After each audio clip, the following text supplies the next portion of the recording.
study from the Open Psychology Journal found that people who regularly posted selfies and photos of themselves on social media showed a 25% increase in narcissistic traits. In 4 months. Not 4 years, 4 months. That means the app in your pocket isn't just reflecting who you are, it's changing who you are. And the scariest part? Most people don't even realize it's happening because the whole culture is moving in the same direction. When everybody's a narcissist, nobody thinks they are. Before we go any further, let's define what we're actually talking about. Because the word narcissism gets thrown around a lot, and most people use it wrong. I'm not talking about narcissistic personality disorder. That's a clinical diagnosis that affects maybe 5 or 6% of the population. I'm talking about narcissistic traits, the behaviors, the patterns, the way people move through the world when everything revolves around them and they don't even see it. Things like needing constant validation, inability to handle criticism, lack of empathy for other people, main character syndrome, the belief that your feelings are always the most important ones in any room, the inability to admit you're wrong, ever. Sound familiar? It should, because I just described the average social media user in 2026. Narcissism didn't just show up one day. It was built, layer by layer. And it started before social media even existed. A study from the Journal of Personality tracked narcissism scores in American college students from 1982 to 2006. That's 24 years of data. And they found that narcissism increased significantly over that entire period. This was before Instagram, before TikTok, before influencers. Something in American culture was already pushing people toward a more self-centered worldview. The researchers pointed to something interesting.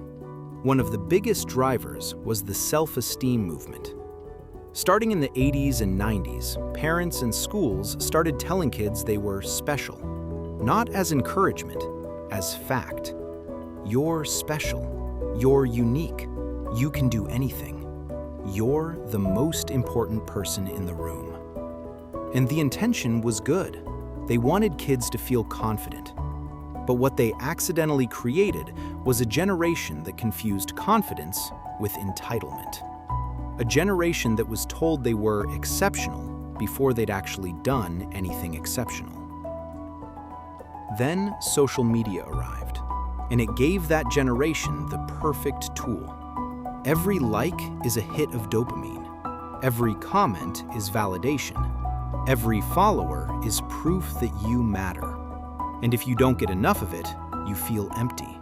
Not because something is actually wrong with your life, but because the machine taught your brain to need approval the way it needs food. That 25% increase in narcissism from posting selfies, that's not a coincidence. That's a feedback loop. Post, get validated, feel special. Post more, need more validation. Feel less special without it. Post even more. And the cycle never breaks because the platform is designed to keep it spinning. Here's what makes this different from any other time in history. Narcissism used to be punished. If you walked into a room 100 years ago and announced that you were the most important person there, people would avoid you. You'd be the person nobody wanted to be around. Now, that person has 1 million followers and a brand deal. We don't just tolerate narcissism anymore. We reward it. We celebrate it. We call it knowing your worth. We call it main character energy. We call it boss mentality. We've built an entire vocabulary to make selfishness sound like a virtue. Think about what gets rewarded online. Confidence, even when it's completely unfounded. Self-promotion, even when there's nothing to promote. Hot takes, even when they're wrong. Loudness, even when silence would be smarter. The algorithm doesn't reward humility. It doesn't reward listening. It doesn't reward admitting you're wrong.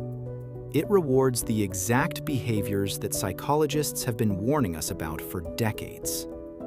And it's not just online. It's bleeding into real life. Workplaces reward self-promoters over quiet performers. Dating culture rewards the most unavailable, most unbothered person. Friendships are becoming transactional. Everything is about what you can get, not what you can give. And anyone who shows genuine vulnerability or selflessness gets treated like they're weak. We turned empathy into weakness and selfishness into strength. And then we wonder why nobody trusts each other anymore. And if you want a real-time example of how this works, look at what just happened with Cheyenne Bryant. For those who don't know, Cheyenne Bryant built a whole brand as a mental health expert, called herself Doctor, had celebrity interviews, Nick Cannon, Shannon Sharp, Cam Newton, charged up to $1,500 a session. The whole image was built on credibility, on authority, on trust. Then she went on Joe Budden's podcast and admitted she's not a licensed therapist, doesn't have one, doesn't want one, said licensure is just for billing insurance. People started digging. Turns out her doctorate from Argosy University can't be verified. Her dissertation doesn't exist in ProQuest, where every other graduate's work is indexed. No diploma, no graduation photo, no transcript, nothing. And when people called her on it, what was her response? Not, "Here's my proof." Not, "Let me clear this up." Her response was, "I don't have to prove anything to anybody. My obedience is to God, not to people." That right there, that's narcissism in its purest form. The refusal to be held accountable. The belief that your self-image is more important than the truth. The confidence to look people in the face and say, "I am what I say I am, and you don't get to question it." And the culture let her do it for years. Celebrity cosigns, podcast bookings, a whole platform built on a title nobody verified because she said it with enough confidence. And then look at how she treats people, especially Black men. She built her brand on calling out high-profile Black men while positioning herself as the authority on relationships and healing. A clip resurfaced of her on Fox Soul with Touré, where she called him feminine and a softie because he disagreed with her. Framing a man's gentleness as something shameful, using his vulnerability against him. And this is someone who markets herself as a wellness and relationship expert. And look at how she carries herself. Cursing people out on podcasts, getting combative in interviews, talking down to people who question her. No real doctor moves like that.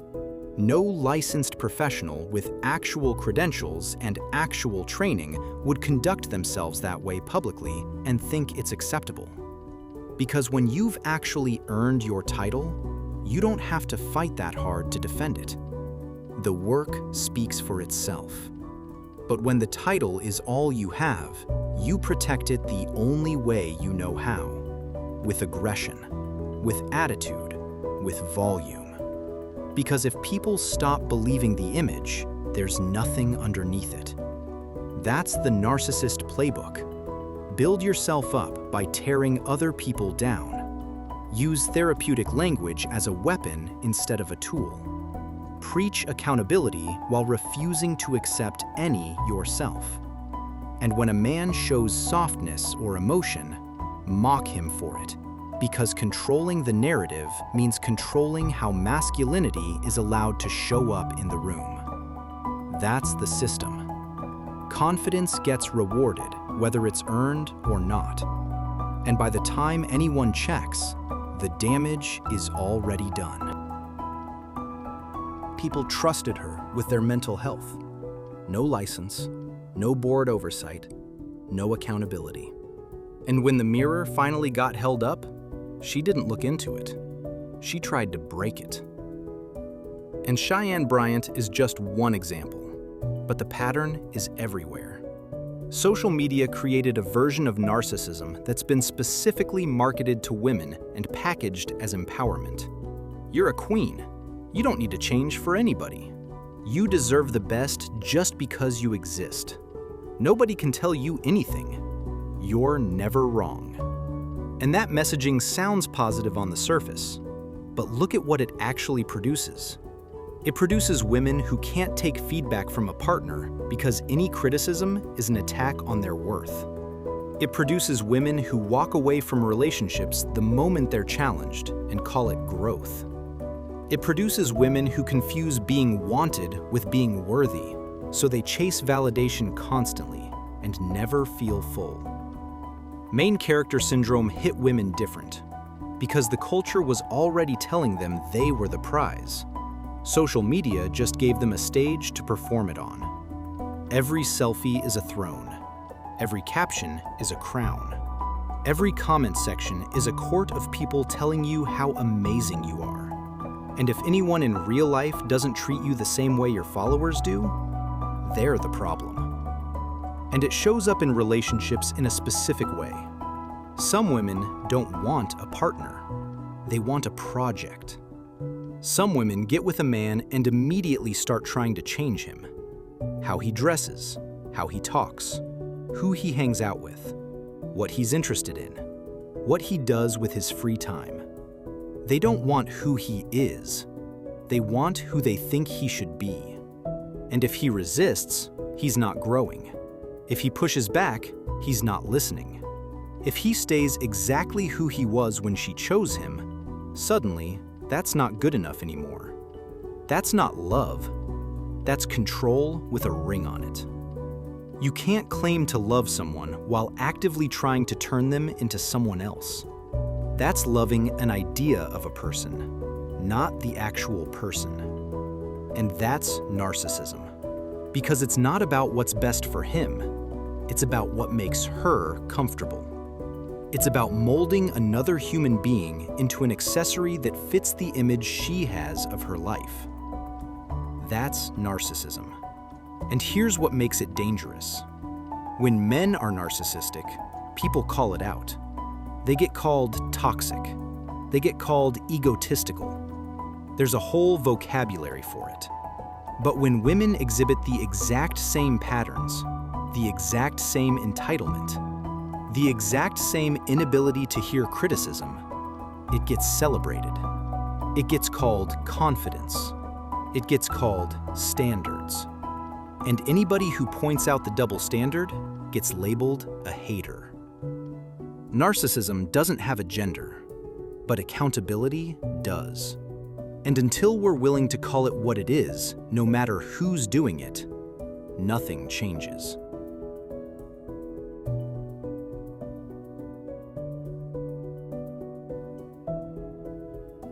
Narcissism doesn't just hurt the narcissist, it destroys everything around them. Relationships can't survive when both people are competing to be the center of attention. Friendships can't last when one person treats every interaction as an opportunity to talk about themselves. Communities can't function when everyone is looking out for number one and nobody is looking out for each other. And here's the cruel irony. Narcissism promises fulfillment, but delivers emptiness. The validation from likes and followers isn't real, it's temporary, it's shallow. It fills the same hole that opens back up the second you put your phone down. And then you need more. It's an addiction wearing a filter. Remember the empathy crisis we talked about in the first video? This is the other side of that coin. Empathy requires you to think about someone else. Narcissism makes that impossible. You can't understand another person's pain when you're too busy curating your own image. You can't listen when you're waiting for your turn to talk. You can't love someone when the only person you're really invested in is yourself.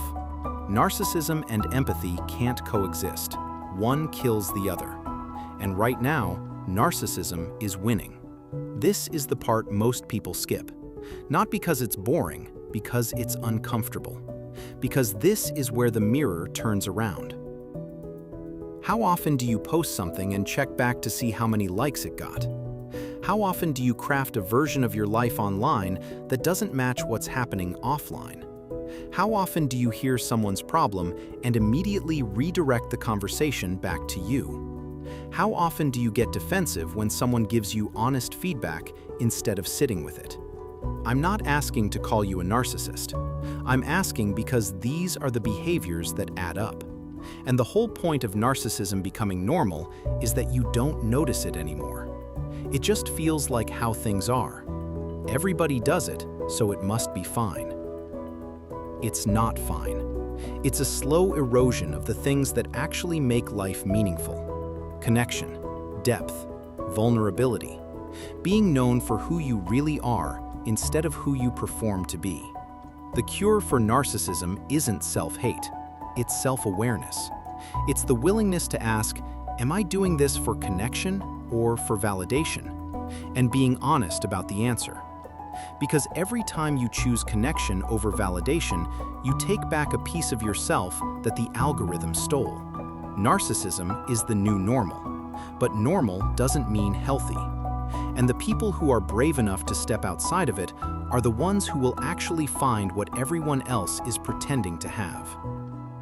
Subscribe to The Mirror Effect. Every video on this channel is about one thing: looking at who we are, not who we pretend to be. If that interests you, subscribe. Drop a comment. Tell me honestly, when you post something, is it for connection or validation? No judgment, just honesty. I'll see you in the next one.